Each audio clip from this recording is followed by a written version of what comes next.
apa yang bisa dibaca yang udah masuk ya jalannya jangan ditajam itu berarti dia mau buku saya berasal dari jurusan hukum ekonomi syariah pengamal. Ini saya ingin tanyakan Pak, yaitu bahwa kita ketahui di bank swasta terutama ada dua jenis bank. Pertama itu ada bank berkreditan rakyat, yang kedua itu ada bank pembiayaan rakyat syariah atau bank syariah. Jadi saya bertanyakan apa perbedaan antara dua bank tersebut. Jadi seperti ini, kalau jika kita membahas perbedaan antara bank pembiayaan rakyat dan pembiayaan rakyat syariah itu yang paling mendetail perbedaan itu pada perjanjian itu yang penting. Semua kegiatan yang berada pada ataupun transaksi yang berada pada bank syariah itu semuanya ada akad. Tetapi semua kegiatan yang ada di bank pembiayaan rakyat ataupun BPR itu tidak ada perbedaannya. Kita mau menabung di bank pembiayaan syariah itu ada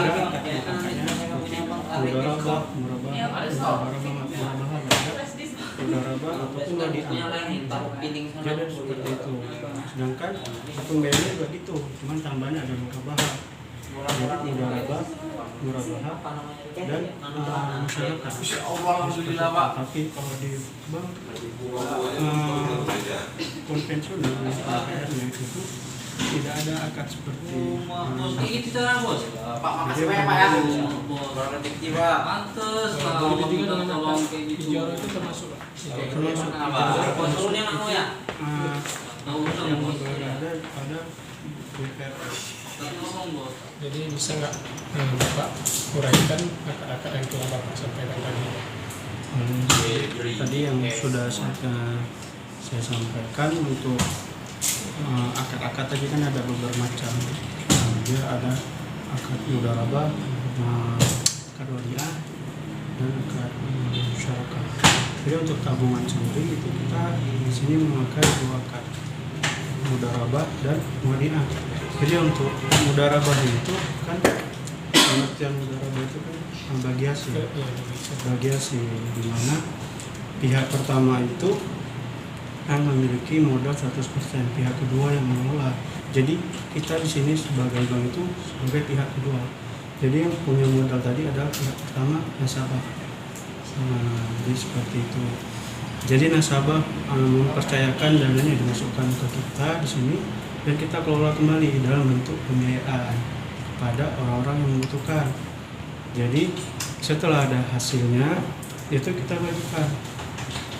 Yang meminjam tadi memberikan hasilnya ke bank, kemudian bank membagikan hasilnya tadi kepada nasabah yang telah mempercayakan dananya ke kita. Kemudian tadi untuk mudharabahnya di sini kita memakai mudharabah mutlaqah. Jadi artinya mudharabah mutlaqah itu dana yang dipercayakan nasabah untuk kita itu 100% kita bebas untuk mengelola dana itu ke sektor apa. Jadi kita tanpa meminta persetujuan dari nasabah. Seperti itu, jadi dana tadi masuk ke pooling dana, semua disatukan kemudian disalurkan. Jadi seperti itu. Itu yang untuk mudharabah. Kemudian untuk wadiah, di sini wadiahnya kita memakai wadiah yabda mana. Karena kan jenis wadiah itu sendiri terdapat dua. Ada wadiah amanah dan wadiah yabda mana. Yang amanah itu kan dia tidak boleh digunakan, tidak boleh diandalkan, jadi real, hanya titipan. Kemudian kalau kita di sini itu memakai wadiah yabda mana, di mana bank itu boleh mengambil manfaatnya dari dana yang disimpan di sini. Dan setelah ada hasil itu terserah bank, boleh dibagikan untuk ataupun fee atau bonus ke nasabah, boleh tidak dibagikan. Jadi seperti itu. Itu yang untuk tabungan. Kemudian untuk pembiayaannya, kita kalau untuk BPRS sendiri sih pada umumnya masih memakai dua juga, mudharabah dan murabahah. Paling banyak dipakai itu yang murabahah. Jadi murabahah ini sistemnya jual beli. Jadi di mana nasabah tadi memerlukan suatu barang yang tidak bisa dibeli dengan uang cash, uang yang dimiliki nasabah tersebut. Jadi nasabah datang ke kita, ke bank BKS itu, kemudian mengajukan pembayaran yang bentuk murabaha. Kemudian kita menyiapkan asetnya dan kita memilih ataupun meminta kepada nasabah tersebut untuk membawa kita kepada barang yang diinginkan. Jadi barang tersebut yang diinginkan sama nasabah itu kita yang beli. Kemudian kita yang jual lagi ke nasabah. Jadi terdapat transaksi di situ. Di situlah letak menghindari riba tadi. Dan situlah letak kita perbedaan yang mendetail antara bank konvensional dan bank syariah. Seperti itu. Untuk mudharabahnya sendiri itu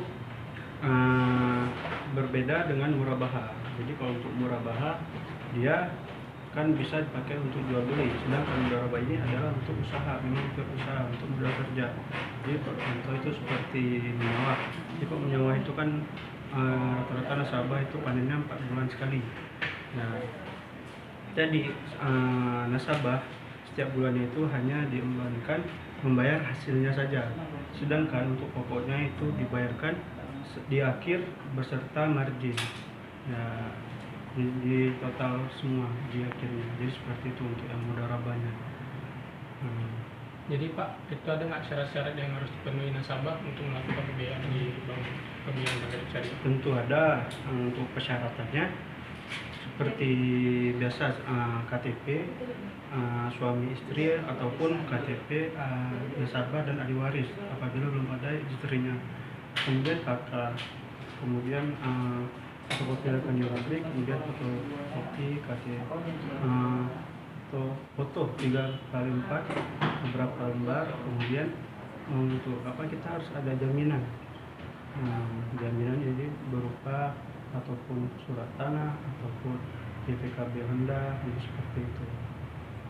Kemudian kalau untuk usahanya kita harus melampirkan surat izin usaha dan harus terdapat ditaruh juga foto usahanya. Jadi seperti itu. Mungkin ini aja Pak. Terima kasih Pak telah membagi waktu kepada saya dan semoga apa yang telah Bapak sampaikan sangat bermanfaat, terutama bagi saya dan bagi pendengar dan bagi masyarakat. Terima kasih Pak. Baik, jadi setelah kita mendengarkan diskusi dengan Bapak Iqbal yang pada Bank Addiko Syariah yang telah menjelaskan bahwa Bank Pegadaian Rakyat dengan Bank Pembiayaan Rakyat Syariah itu berbeda, terutama kepada sistemnya, yaitu bahwa pada Bank Pegadaian Rakyat mereka menggunakan sistem bunga, sedangkan pada Bank Syariah mereka menggunakan sistem bagi hasil yang diawasi dengan prinsip-prinsip syariah, yang mana pada Bank Pembiayaan Rakyat Syariah itu menggunakan akar-akar tertentu, terutama seperti akad mudharabah, murabaha, wadiah dan lain-lainnya. Sedangkan pada bank konvensional itu tidak menggunakan akad. Selanjutnya itu beliau juga telah mengatakan pada mekanisme akad mudharabah, yang mana pada Bank Pembiayaan Rakyat Syariah itu mempunyai 2 akad mudharabah. Yang pertama itu ada akad mudharabah tabungan, dan yang kedua itu ada akad mudharabah pembiayaan, yang mana pada akad mudharabah tabungan ini yang memiliki harta ataupun sohibul malnya itu yaitu nasabahnya, nasabah yang sepenuhnya yang memberikan dana dan dikelola oleh bank diinvestasikan. Sedangkan pada mudharabah pembiayaan itu eh, bank yang sepenuhnya mengeluarkan dana, yang mengelolanya itu adalah nasabah. Sehingga akad tersebut sesuai perjanjian yang telah disepakati, dan akad tersebut harus halal dan tidak mengandung hal-hal usaha yang mengandung haram. Pada akad mudharabah tersebut menggunakan sistem bagi hasil, yang mana bagi hasil tersebut telah disepakati oleh pihak bank dan pihak nasabah. Dan seterusnya dalam pembagian bagi hasil tersebut, misal seseorang nasabah yang membuat usaha persawahan itu membayar per bulannya bagi hasil dari sawah tersebut, dan membayar pokoknya itu di akhir akad. Selanjutnya Pak Iqbal juga menjelaskan bagaimana mekanisme murabahah, yang mana jika nasabah membutuhkan biaya untuk membeli suatu barang dan nasabah tidak memiliki uang yang cukup untuk membeli barang tersebut, dan mengajukan pembiayaan kepada Bank Pembiayaan Rakyat Syariah, maka dari itu pihak bank akan memberikan dengan pihak bank ini membeli barang tersebut dahulu, dan barang tersebut dibeli kembali kepada nasabah, sehingga terjadilah akad murabahah.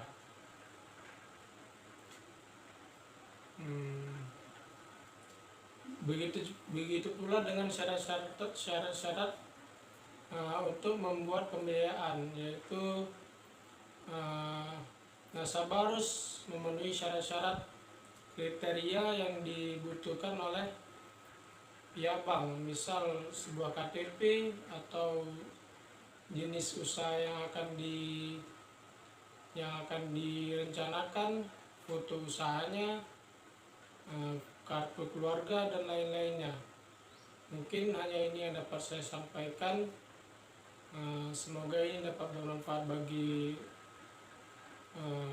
terutama bagi saya sendiri dan juga orang lain. Assalamualaikum warahmatullahi wabarakatuh.